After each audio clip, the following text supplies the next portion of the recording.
আপনার এক ভাইয়ের কাছে টাকা নাই, ঋণ দিলেন, এটাও ইবাদত। রাস্তা চিনে না এক লোক, কোন দিকে যাবে দেখাই দিলেন, ইবাদত। জিপিএস এ লোকেশন শেয়ার করে দিলেন, এটাও ইবাদত। গাছ লাগালেন, এটাও ইবাদত। রক্তদান করলেন, এটাও ইবাদত।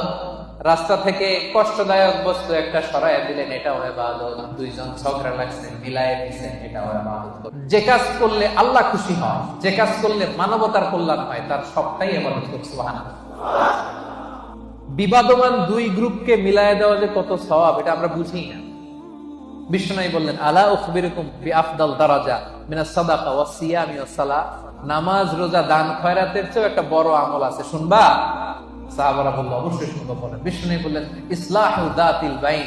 দুইজন ঝগড়া লাগছে, এই দুইজনকে মিলাই দিলে নামাজ, রোজার, সাদাকার যে সওয়াব, তার চেয়ে বেশি সওয়াব হয়। সুবহানাল্লাহ।